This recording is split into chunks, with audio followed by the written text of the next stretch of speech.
राधे राधे। जय श्री कृष्णा। कान्हा जी के चैनल में स्वागत है आप लोग का। आप लोग कैसे हैं? आशा करती हूँ कि अच्छे ही होंगे। शाम के 4 बजने वाले हैं। अब हम कान्हा जी को जगा दिए। हम अपने कान्हा जी को 12 बजे दिन में सुला देते हैं और 4 बजे उठाते हैं। इसके बाद हम पानी पिलाकर, गुड़ पानी पिलाकर इनको थोड़ा देर छोड़ देते हैं खेलने के लिए। जिस प्रकार हम भगवान की भक्ति अपने श्रद्धा के अनुसार करते हैं उनकी कृपा पाने के लिए, उसी प्रकार हमें अपने घर परिवार में अपनी सासू माँ के साथ कैसे रहना चाहिए, उनकी कृपा कैसे पाना चाहिए, सासू जी के रहने पर आपको फ़ायदा क्या होता है, क्या नुकसान होता है, आज मैं आपको सब दिखाऊंगी और बताऊंगी भी। वैसे तो हम अपने सासू माँ से काम नहीं करवाते हैं, लेकिन हमारे हाथ में चोट जब से लगा है वो रोटी बेलती हैं और आटा भी गूँथती हैं, क्योंकि डॉक्टर बोले हैं कि ज़्यादा कलाई के बल पे काम नहीं करना है, चोट नहीं ठीक होगा। इसलिए हम देखिए चूल्हे पर रोटी बनाने जा रहे हैं। और हमारे घर में कथा हमारे गुरुदेव की हमेशा चलती है। हमारी माता जी ने बोला कि ठंडी आ गई है, चूल्हे पर रोटी बनाने में 2-3 फ़ायदा होगा, ठंडा भी नहीं लगेगा और रोटी भी अच्छा से बनता है। और हम लोग आग भी सेक लेंगे, हाथ पैर गर्म हो जाएगा। बताइए, हमारी माताजी सासू माँ नहीं होती तो हमारा सपोर्ट कौन करता? हम अपने सास की इज्जत करते हैं और हमारी सास हमारी भी इज्जत करती हैं, तभी दोनों लोग का हम लोग प्रेम से रहते हैं। आजकल तो सास को कितने लोग पसंद ही नहीं करते हैं कि सास अच्छी नहीं है, लेकिन आप कभी अच्छी बहू तो बने तब भी तो सास अच्छी होंगी। मानती हूँ कि किसी की सास गड़बड़ होती हैं, लेकिन कितना दिन तक रहेंगी? आप प्रेम करेंगी तो कभी ना कभी अवश्य बदलेंगी वो भी। हमारी सासू माँ तो कितने दिन तक हमारा बाल बनाई, जब हम बाल भी नहीं झाड़ पाते थे, हाथ घुमाना एकदम मुश्किल हो जाता था। 2-4 दिन तक बीत गया बिना बाल बनाए, तब देखते देखते एक दिन बोली कि दो हम बाल बनाएं। वो मेरा बाल 2-4-10 दिन तक बनाई।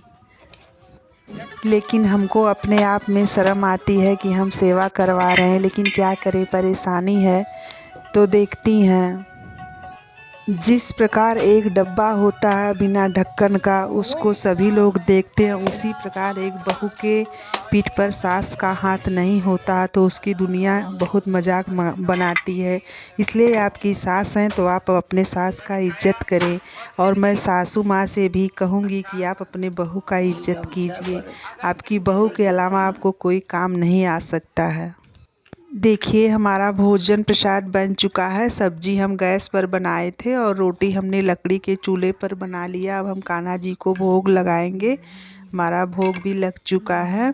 ये ड्यूटी जाते हैं इसलिए खाना हमारे घर जल्दी बनता है, लेकर जाते हैं। और शाम हो गई है, हम शाम का दीपक जला रहे हैं। हम 3 दीपक शाम में बनाते हैं।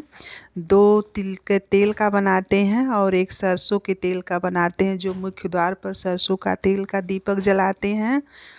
और 1 दीपक तुलसी माता के यहाँ जलाते हैं, ये बीच वाला। और ये वाला दीपक मंदिर में रहता है तिल के तेल का।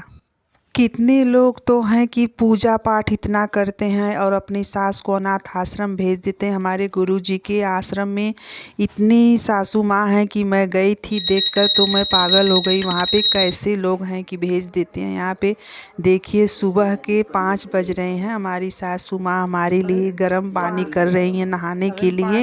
हमारा तबीयत ख़राब हो गया था, इसलिए गर्म पानी रोज़ डेली करती हैं, जो मैं आपको दिखा रही हूँ। डेली पानी गर्म करती, मैं इसी से नहाती हूँ। और हम बोले भी नहीं थे, अपने आप से ही गर्म करती हैं, रोज़ कहती हैं नहा लो इसी से। सुबह 4 बजे उठ जाती हैं और हमारे उठने का इंतज़ार करती हैं कि उठें तो हम चूल्हा जलाएं। अब हम अपनी माता जी के लिए अपने लिए गर्म पानी किए हैं। हमको खाली पेट की दवाई लेना है, जो हम ले रहे हैं खाली पेट की दवाई। अब आप ही बताइए कि अगर सासू माँ हैं, आपके आपस में प्रेम है, तो सासू जी के रहने में नुकसान क्या है? फ़ायदा है कि नुकसान है मिलजुल कर रहने से? हमारी माताजी रोज़ गर्म पानी पीने के बाद टहलने चली जाती हैं। कम से कम 1 किलोमीटर रोज़ टहलती हैं और दिन के 6 बज रहे हैं। तुलसी माता को अब हम इसी वक्त रोज़ जल चढ़ाते हैं और सूर्योदय के पहले स्नान हमारा रोज़ हो जाता है। आज कोहरा भी पड़ रहा है और हम कान्हा जी के लिए गर्म पानी और दूध कर रहे हैं। उनको अब हम जगाएंगे कान्हा जी को। इस टाइम हमारे घर धान की कटाई के बाद पिटाई चालू हुई है। 2 लोग बाहर धान पीट रहे हैं और अब हम कान्हा जी की दूध पिलाने के बाद थोड़ी खेलने के लिए बैठा देंगे और हम अब आ गए हैं रसोई में चाय बनाने। हमारे घर चाय में अजवाइन पड़ता है क्योंकि हमारी माताजी बोलती हैं कि अजवाइन डालने से सर्दी नहीं लगती है, ठंडी नहीं लगती है, इसलिए हम डालते हैं। हमारी चाय भी पक गई है। चाय के बाद हम गैस पे दाल चढ़ा दिए हैं और रोज़ चढ़ा देते हैं। तब तक सब काम करते हैं, तब तक दाल पक जाती है और हम 4 कप चाय छाने हैं जो कि धान की पिटाई चल रही है उनके लिए 2 कप जो हमारी खेती करते हैं और माता जी के लिए और अपने लिए भी। हम सास बहू साथ में रोज़ चाय पीते हैं इसी प्रकार बैठकर। चाय पीने के बाद माताजी चावल को साफ़ करने लगी और मैं चली गई बागीचे से फूल लाने। हमारे कान्हा जी को स्नान कराना है। माताजी की भक्ति तो हो गई, अब कान्हा जी की भी थोड़ा सेवा करना है और हमने सब गुनगुना गर्म पानी कर लिया, वस्त्र रख लिया है, बर्तन धुल लिया है, फूल भी लेते आए हैं। हमने कान्हा जी को नहलाकर तैयार कर दिया है। देखिए हमारे कान्हा जी कितने अच्छे लग रहे हैं।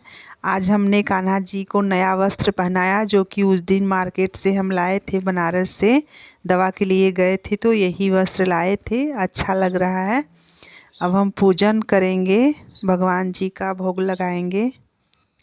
भोग लगाने के बाद हम मंत्र जाप करेंगे। मंत्र जाप में थोड़ा हमको आधा घंटा टाइम लगता है। चावल साफ़ करने के बाद हमारी माताजी बगल से दूध आता है, कान्हा जी के लिए हम लगवाए हैं दूध, तो लेने चली जाती हैं। बताइए अगर हम कहीं चले भी जाते हैं या हम अंदर हैं तो दरवाजे पर बैठी रहती हैं, कोई आता है जाता है तो अपना देखती हैं। अगर नहीं होंगी तो कौन देखेगा, हमको ही सभी जगह बाहर निकलना पड़ेगा, इसलिए हमको सास का साथ होना बहुत अच्छा लगता है। इस टाइम हाथ में थोड़ा चोट लगने के खातिर थोड़ा काम कर रही हैं, लेकिन हम काम बिल्कुल नहीं करवाते हैं। उनकी मर्ज़ी होती है, सब्जी उब्जी अपना काट देती हैं, कर देती हैं, लेकिन हम उनसे काम करने के लिए नहीं कहते हैं। देखिए अनमोल चीज़ तो हमको रोज़ ये देती हैं, आशीर्वाद बहुत अच्छा देती हैं हमको और रोज़ डेली आशीर्वाद हमको मिलता है अपनी सासू माँ से। मैं भूल भी जाती हूँ तो बुला कर देती हैं कि कहाँ हो, आओ आशीर्वाद ले लो। देखो हमको साक्षात लगता है कि लक्ष्मी नारायण ही आशीर्वाद दे रहे हैं हमको बहुत सुकून मिलता है सास के आशीर्वाद लेने के बाद। जब अपना मंत्र जाप पूरा कर लेती हैं तो हमको रोज़ इसी प्रकार आशीर्वाद देती हैं और हमारे पति देव का भी मंत्र जाप हो गया। रोज़ घर में शंख बजता हमारे बजाते हैं और अब हम कान्हा जी का भोग लगाएंगे, तभी सब लोग साथ में मिलकर भोजन पाएंगे। आप अपनी सासू माँ के साथ कैसे रहती हैं या बहू के साथ कैसे रहती हैं? आपको हमारी वीडियो कैसी लगी सास बहू की? अगर वीडियो अच्छा लगे तो लाइक, सब्सक्राइब, शेयर अवश्य करें। अगली वीडियो देखने के लिए कान्हा जी का चैनल सब्सक्राइब करें। और आपके पास अगर सास हैं तो आप अपने तरीके से प्रेम से ही बिताएं। प्रेम से बड़ा कोई चीज़ नहीं होता। एक दिन सबको जाना है धरती पर से कम जब तक रहें प्रेम से रहें। सासू माँ को भी मैं बोल रही हूँ कि अपनी बहू को बेटी के समान ही समझे, प्रेम करें तो वो भी आपसे प्रेम अवश्य करेंगी। आप सभी को प्यार भरा राधे राधे। जय श्री कृष्णा, जय श्री राधे।